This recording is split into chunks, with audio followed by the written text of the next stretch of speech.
Welcome to the deep dive. Today we're really unearthing a remarkable human story. It starts with a young American airman from a quiet Kansas town heading off to war. Right, and it stretches over decades, ending with quite a surprising discovery. Yeah, and we're piecing it together using, well, quite a stack of sources, local newspaper clippings, the kind that really capture the community feel. Mm-hmm. And official government letters, too, carrying both hope and ultimately sorrow. Plus these really meticulous investigation reports that eventually kind of put the puzzle together. Our mission today really is to trace the entire service of Second Lieutenant Robert Shaw, from his enlistment right through the mystery of his disappearance. And that long, long search that finally brought some closure to his family. Exactly. And you'll hear how every little detail matters. A chance meeting overseas, a key eyewitness account, even early forensic science. It all converges. It really paints a picture of sacrifice and remembrance. So, let's start at the beginning. Seneca, Kansas, April 1942. Yeah, imagine the scene. The world's at war, and even in this small town, you feel it. Robert Shaw, born right there in Seneca, January 10th, 1920. So he was just 22. Just 22 when his name popped up on the list for early induction. He was one of 32 men called up that time. That must have been a huge number for a small community like Seneca. It really was. Nemaha County had heavy quotas that month, like everywhere else. So, April 20, 1942, Robert and 22 others from the county get on a bus. Heading for Fort Leavenworth. Right. And the whole town came out, basically. They held a farewell at the city hall. It wasn't just, goodbye and good luck. No, it sounds like a real community commitment, sending their sons off. Absolutely. A very poignant moment. These weren't just names on a list. They were neighbors, brothers, Yeah. heading into uncertainty. It's about the town's fabric, really. Okay, so he's inducted, but his initial path in the military, it took an interesting turn, didn't it? He didn't start in the air. No, that's right. He actually started out training with the U.S. Light Artillery as a private down at Fort Sill, Oklahoma. That was around May 1942. Which feels a bit counterintuitive, knowing where his story ends up. It does. But he clearly had his sights set higher, literally. Mm-hmm. He really wanted to transfer to the Air Corps. And he managed it. He did. By November 5, 1943, he'd graduated from pilot school, Luke Field, Arizona, got his wings, commissioned as a flight officer, a fighter pilot. Wow, so he achieved that ambition. Yep. He had a quick leave back home in Seneca, which must have felt surreal, and then shipped out overseas in December 43. Where did he serve initially? He was in Africa, Italy, Sicily, eventually based in England, and he got promoted to second lieutenant in August 1944. And you mentioned a chance encounter. Yeah, this is one of those small world wartime moments. Mm-hmm. In April 44, while he was on leave in England, he actually bumped into another guy from Seneca, Corporal Max B. Murphy. No way, in England. In England, imagine that. Seeing a familiar face that far from home. Just a brief moment of connection in all that chaos. That really does bring home the personal side of it all, but it also underscores the danger. Let's fast forward to September 18th, 1944. Right, a critical date. We're now deep into the Arnhem-Nijmegen campaign, part of Operation Market Guard. A notoriously high-risk operation. Extremely. Yeah. And Robert Shaw, now a second lieutenant, is co-piloting a Douglas C-47 Skytrain, aircraft number 42-24-6. These missions, towing gliders into hot zones, were incredibly dangerous. Part of the 61st Troop Carrier Group. That's right, his 54th Troop Carrier Squadron. Their mission that day, tow glider troops for the attack near Grosbeek, Holland, a key area for the Rhine Bridges. And things went wrong. They did. Around 2 in the afternoon, about a mile southeast of Grosbeek, their plane was hit by anti-aircraft fire. Yeah, right? They got out. Amazingly, yes. Yes. All 4 crew members managed to parachute out. The pilot, First Lieutenant Ralph McClintock, Shaw as co-pilot, the Cree Chief C.D. Alan Crystal, and the radio operator as SGD Robert Callahan. That initial survival seems almost miraculous under fire. It really does. A definite, if very brief, glimmer of hope in a terrifying situation.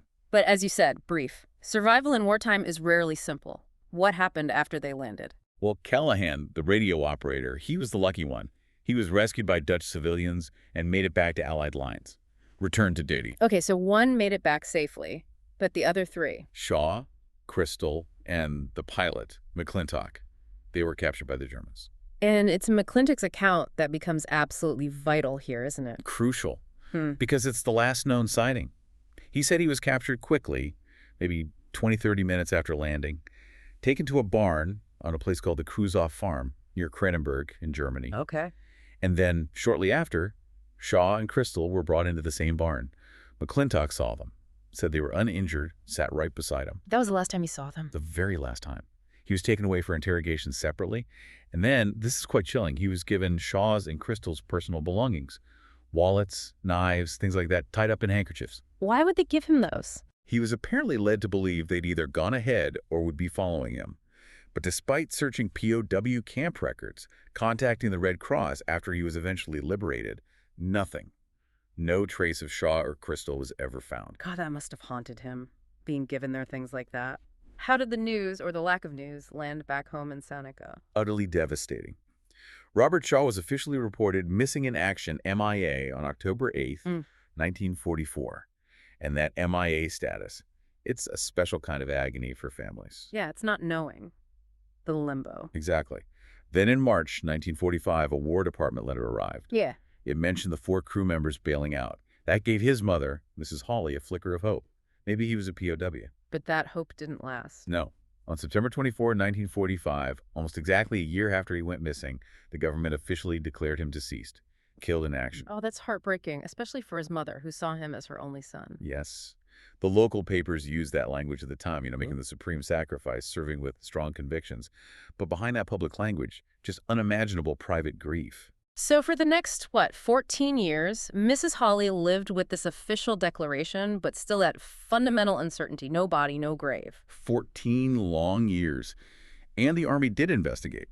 Between late 46 and early 49, they conducted extensive searches and inquiries. But found nothing. Nothing conclusive. The outcome was negative. Yeah. His remains were officially declared non-recoverable. Non-recoverable. That sounds so final, yet so unsatisfying. It really does. It plunged his fate into what was called a veil of mystery.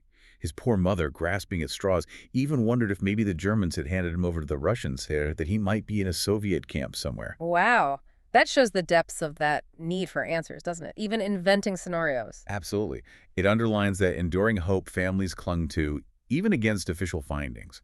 And you have to remember, those post-war investigations were incredibly difficult. Records destroyed, people displaced, the landscape itself scarred. Yeah, a monumental task. So after all that time, after being declared non-recoverable, what finally pierced that veil? Then, out of the blue, really, in April 1958, a breakthrough. Word came from the British Imperial War Graves Commission. The British, what did they find? They advised the U.S. Army they discovered remains believed to be American servicemen. And crucially, where they found them. Don't tell me. Right where McClintock last saw Shaw and Crystal alive. The Kruzoff farm. Specifically found in a culvert on the farm property. Incredible. After all those years, in a Yeah. culvert. This was the first real, tangible lead in over a decade. The remains were temporarily interred in a British cemetery, then sent to Frankfurt to the Army's labs there. And this is where the science comes in. Exactly. It wasn't straightforward. The remains of 2 individuals were intermingled. But through careful examination, forensic anthropology, looking at bone structure, dental records. Things they could compare against his service records. Precisely. And they also found remnants of U.S. military clothing, a shirt, shoes with the remains. They cross-referenced everything with WWII casualty files for that specific incident. And it all pointed to Shaw and Crystal. It did. The evidence recovered, the location, the type of remains, the associated artifacts, it all directly confirmed Lieutenant McClintock's eyewitness account from 1944. Wow. So McClintock's memory, carried for all those years, was finally validated by the physical evidence. Completely validated. It definitively identified the remains as Second Lieutenant Robert W. Shaw and Sergeant First Class Alan Crystal. 15 years later, the mystery was solved. But as you mentioned, the closure must have been quite bittersweet.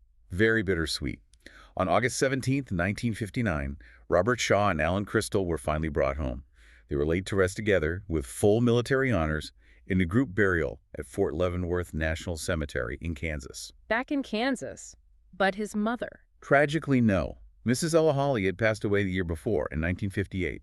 She never got to see that final resolution her son returned. Oh, that's incredibly sad, after waiting so long. It is, but his stepfather, Milton Hawley, was there.